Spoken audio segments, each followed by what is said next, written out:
नमस्कार। मैं हेमंत कृष्ण द संकेत लाइव में आप सभी का स्वागत है। दोस्तों, सब्जी से लेकर दवाई तक, लड्डू से लेकर आस्था तक, सब में मिलावट ही मिलावट। और यूपी की योगी सरकार मिलावट को लेकर के एक्शन में आ गई है, पूरे एक्शन में है। और यहां तक फरमान और आदेश जारी कर दिया है कि अब ढाबों पर, होटलों पर सघन जांच, सघन चेकिंग होगी और कहीं भी मिलावट नहीं होने देंगे। इसके लिए प्रत्येक होटल पर होटल मालिक, मैनेजर, संचालक का नाम, पूरा पता दर्ज होना चाहिए। और योगी जी ने कहा है कि हम मिलावट के कानून में संशोधन करेंगे। दोस्तों, ये बात तो सही है। आप सब्जी खरीद जाते हैं, आप लौकी खरीदिए, बैगन खरीदिए, टमाटर खरीदिए, सेब खरीदिए, केला खरीदिए, सब में दवाओं की और घोर लापरवाही वाले दवा मिलाए जा रहे हैं। आप अनाज ले लीजिए, उसमें भी मिलावट हो रही है। आप तेल ले लीजिए, घी ले लीजिए, वनस्पति ऑयल ले लीजिए, सब में मिलावट ही मिलावट है। और आज इसी पे चर्चा करने के लिए हमारे साथ आलोक त्रिपाठी जी मौजूद हैं। आप बताइए, जिस तरीके से आपने देखा तिरुपति मंदिर में मिलावट का जो एक षड्यंत्र कहें, राजनीति कहें, या वास्तव में मिलावट था, हम उसमें नहीं जाना चाहते हैं। और जो उसका असर रहा वो पूरे देश में रहा। यानी अब प्रत्येक मंदिरों में जांच हो रही है। लखनऊ के अंदर हनुमान सेतु और तमाम मंदिरों में जांच की गई है, सैंपलिंग ली गई है और सरकार भी एक्शन में आ गई है। तो योगी जो जो एक्शन में आ गए हैं, यानी योगी सरकार पूरे एक्शन में, इस पर आपका क्या कहना है? देखिए हेमंत जी, तिरुपति बालाजी मंदिर में जो प्रसाद में मिलावट का जी। मामला आया, और चूंकि पूरे देश में मुझे लगता है सबसे बड़ा मंदिर है, और उसके मतलब लाखों करोड़ों भक्त ऐसे हैं जो जाते हैं वहां दर्शन करने। और जब ये बात निकल के आई कि उस वहां जो प्रसाद मिलता है उस प्रसाद में मिलावट थी, मतलब मिलावट का भी कई तरीके होते हैं कि जैसे दूध में पानी मिला है तो एक बार ठीक है, लेकिन अगर प्रसाद में किसी जानवर का चर्बी। चर्बी मिली हो या मछली का तेल मिला हो, तो ये तो मतलब एक कहते हैं ना, पथभ्रष्ट कर देना, एक उस धर्म को भ्रष्ट करने के लिए या आस्था से खिलवाड़ करने का षड्यंत्र था ये। या ये कह लिए पूरे देश में उस मंदिर को लेकर के एक क्या राजनीति हो रही थी, कि उसके पीछे कारण क्या था, ये एक बड़ा सवाल था जिसका अभी तक खुलासा नहीं हो पाया है, पर जांच चल रही है। लेकिन उस मुद्दे के बाद से पूरे देश में एक ये मैसेज चला राजनीति गया, गर्मा गई है। और इसमें लेकर के राजनीति शुरू हो गई। और सबसे ज्यादा अगर बात करें यूपी की, तो यूपी में जहां धर्म को लेकर के ज्यादा ही आस्थावान लोग हैं, और यहाँ पे मंदिरों में तरह तरह की जांचें शुरू हो गई प्रसाद को लेकर के। यहाँ तक कि एक मंदिर में वहां के जो महंत हैं उन्होंने कह दिया कि बाहर से खरीदा हुआ प्रसाद लेके हम अंदर किसी को नहीं आने देंगे, आप घर से बना हुआ प्रसाद लाइए या मेवा चढ़ाइए, या ड्राई फ्रूट लेके आइए, मेवा किशमिश बादाम जो भी है वो लेके आइए। ये इस तरह की चीजें हो रही हैं जिससे कहीं ना कहीं एक धर्म विशेष पे की आस्था पे एक हमला हो रहा है। तो उसी को लेकर के यूपी सरकार ने एक आदेश जारी किया कि जो है सभी ढाबों, रेस्टोरेंट, होटलों पे जो मिलावटखोरी चलती है उसकी जांच की जाएगी, और जांच में जो दोषी होंगे उनके खिलाफ सख्त कार्रवाई की जाएगी। और साथ ही साथ उन्होंने एक और फरमान जारी किया, जैसा कि अभी जब पश्चिमी उत्तर प्रदेश में जारी किया गया था कि जो है कांवड़ यात्रा वाले मार्ग कांवड़ पे यात्रा जो के भी दौरान दुकानदार हैं वो अपनी दुकानों के आगे अपना नाम लिख करके रखेंगे, तो वो उसको लेके बड़ा बवाल मचा था। अब ये पूरे प्रदेश में और लागू ये हो आदेश गया। वापस लेना पड़ा था जी, सरकार को। और उसमें सरकार बैकफुट पे भी आई थी, तो अब ये आदेश पूरे प्रदेश में उन्होंने लागू कर दिया है कि अब हर दुकान, ढाबे, रेस्टोरेंट, होटल वालों को अपना नाम, मैनेजर का नाम, जो भी लोग हैं संचालक करते का हैं नाम भी। उनका नाम की नेम प्लेट लगानी होगी, जिससे कि लोगों की पहचान छुप ना सके, लोगों को पता हो सके कि हम जिस होटल में जा रहे हैं वो होटल किसका है। ये एक बड़ा मैसेज हो रहा है यूपी की राजनीति में, अगर हम देखें, या आस्था को लेकर के या मिलावटखोरों को लेकर के, कि ये बड़ा सवाल खड़ा हो रहा है कि आखिर ये मैसेज उग गया। दूसरा सवाल उठता है कि जो मिलावटखोरों में जो एक कानून था कि उनके खिलाफ, उसमें भी कुछ संशोधन के उन्होंने संकेत दिए हैं कि उसमें भी कुछ संशोधन किए जाएंगे। तो ये कहीं ना कहीं यूपी की राजनीति में एक बड़ा मुद्दा बन सकता है आने वाले चुनाव को लेकर के, कि ये जो मिलावटखोरों को लेकर नया कानून बनाने की बात हो रही है, प्लस जो होटल, ढाबों और रेस्टोरेंट में जांचें होंगी, और कहीं ना कहीं इन जांचों से बहुत से लोग प्रभावित होंगे। तो यानी कि जो मिलावटखोरों पर के खिलाफ सरकार एक्शन में है यूपी की, ये कह सकते हैं हम इसको। नहीं, हम ये कहना चाहते हैं कि आप होटल के संचालक का वहां नाम होना चाहिए, मैनेजर का नाम होना चाहिए, या मालिक का नाम होना चाहिए। वो तो चलिए हम मान लेते हैं, इसलिए कि जैसे हमने वहां खाना खाया और हमें वहां मिलावट लगा तो हम किसके खिलाफ शिकायत करें, उनका नाम पता होगा तो हम उनके खिलाफ शिकायत कर लेंगे। ये बात तो समझ में आती है, लेकिन ये बात नहीं समझ आती कि होटल संचालक, मैनेजर जो मार्केट से घी, तेल, चीनी सब खरीद के लाएगा तो वो तो मिलावट करेगा नहीं। अगर मिलावट ऊपर से हो रही है और एंड से हो रहा है तो वो उसमें उसकी क्या गलती होगी? नहीं, बात आपकी बिल्कुल सच है कि ये जब अगर हम जहाँ से घी लेके आते हैं और टीन बंद होता है और वो कंपनी से आता है और घी में ही मिलावट हो, तो उसमें ये दुकानदार क्या, या होटल वाला या रेस्टोरेंट वाला क्या करेगा। लेकिन जब पूरे यूपी की बात हो रही है तो जाहिर सी बात है, उस यूपी में जो भी फैक्ट्रियां होंगी, जो भी तेल होगा या घी होगी, जिसकी भी फैक्ट्री होंगी, या जो आता होगा माल, अगर मान लीजिए किसी रेस्टोरेंट जो में कहीं इस तरह का घी पकड़ा जाता है, और या खोया पकड़ा जाता है, या पनीर पकड़ा जाता है, तो कहीं न कहीं उसका एक एक्शन होता है उस नकली की, उसमें मिलावट है कि नहीं, ये नकली है। लेकिन इन सब चीज़ों से 2 पक्ष चीज़ें होती है। एक तो बहुत बड़े पैमाने पे देखिए, यूपी में दवाई से लेकर के प्रसाद तक हर चीज़ में सब्जी मिलावट तक, है। सब्जी तक। सब्जी में मिलावट है, दवाई में मिलावट है, दूध में मिलावट है। ऐसा कोई चीज़ मुझे नहीं लगता कि बची हुई है जिसमें मिलावट ना हो।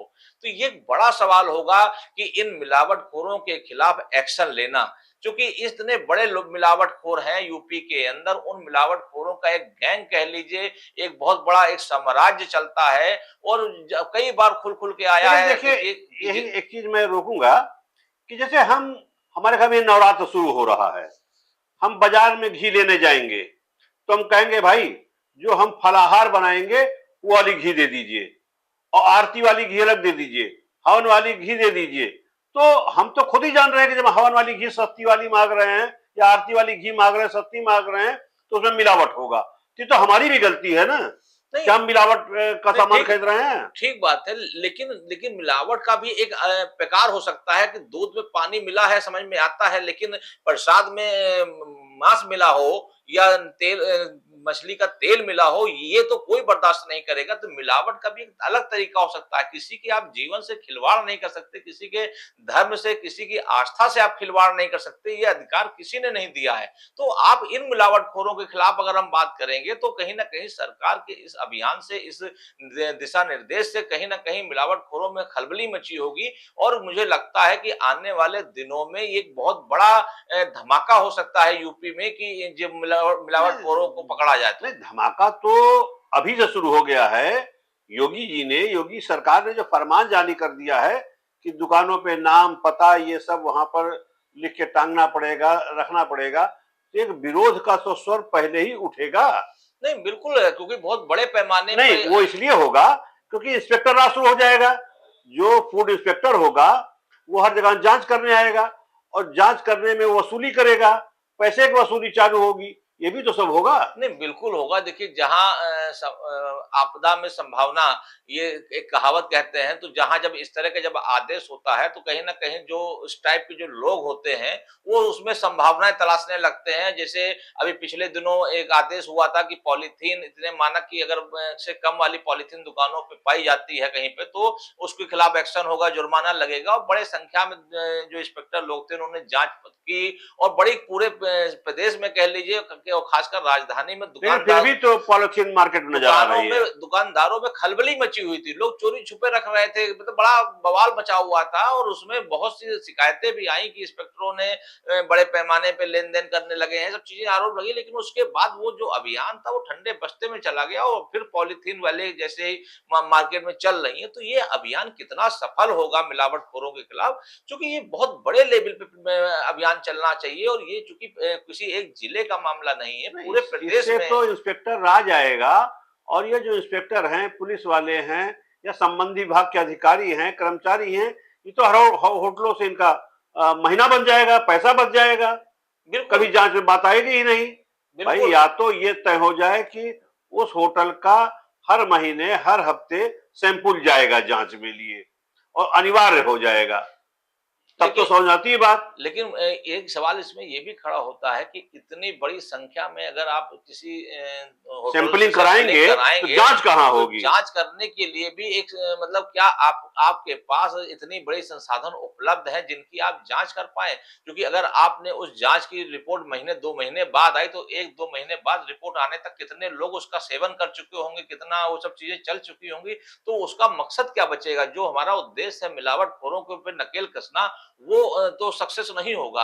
लेकिन एक अभियान के तौर पे जब ये चलेगा, तो कहीं न कहीं कुछ लोगों में नाराज़गी भी होगी, कुछ लोग संभावनाएँ भी तलाशेंगे, लेकिन बहुत बड़ी संख्या एक ऐसी होगी जिसको राहत मिलेगी, जिससे आज बहुत बड़ी संख्या में जो अस्पतालों में भीड़ लगी है, वो इन मिलावटखोरों की वजह से लगी हुई है। क्योंकि इन लोगों ने कुछ चंद पैसों के लालच में इतना ज़्यादा खाने-पीने की वस्तुओं में मिलावट कर दिया है कि आज हर आप अस्पतालों में देख लीजिए तो लाइन लगी हुई है मरीजों की। तो ये कहीं न कहीं इस पे भी रोक लगेगी।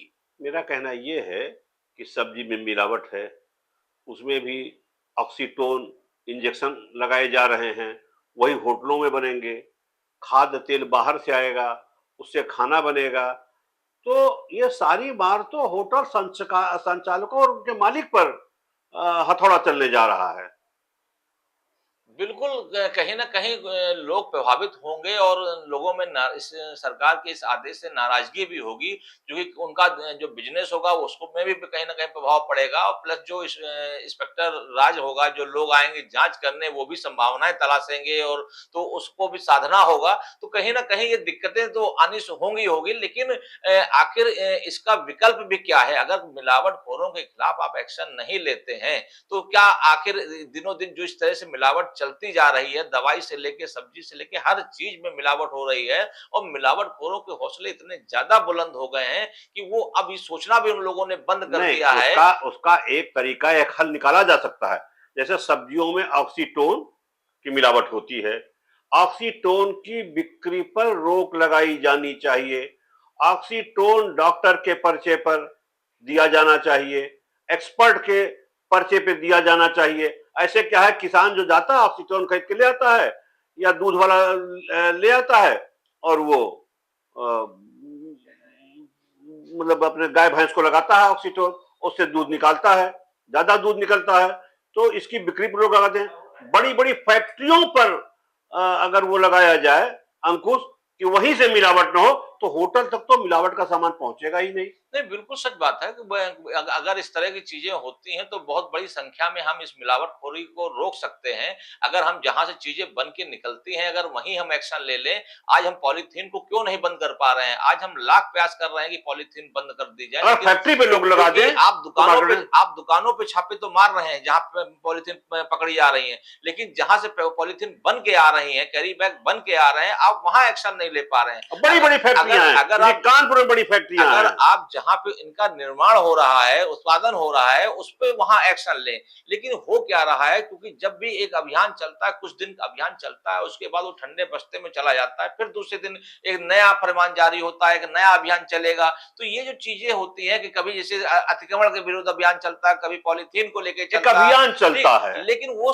अभियान कितना सफल होता है, इसकी समीक्षा नहीं एक होती समय है। आने पर यह अभियान ठंडे बस्ते में पहुंच जाता है। आप कानपुर के 80 फीट रोड पे चले जाइए, वहां के कल कारखानों में चले जाइए, तो आप देखेंगे कि वहां पे मशीनें बना रही हैं, और खूब धड़ल्ले से बना रही हैं। उन पर कोई अंकुश नहीं लगता है, छोटे छोटे दुकानदारों को, जो छोटे छोटे दुकानदार लाकर उसको यूज कर रहे हैं, उन्हें परेशान किया जाता है। फैक्ट्री वालों पर कोई अंकुश नहीं है। तो मेरा कहने का मतलब ये कि जहां से मिलावट होती है, अंकुश उन पर लगाने की जरूरत है, ना कि होटल वालों पर लगाने की नहीं, जरूरत है, बिल्कुल जहां इंस्पेक्टर राज हो जाएगा। बिल्कुल जहां से उत्पादन हो रहा है, अगर हम वहां से रोक अगर लगा हमें दें, उत्पादन पे रोक लगा दें, तो जाहिर सी बात है कि जब वहां चीज बनेगी नहीं तो नीचे तक पहुंचेगी नहीं।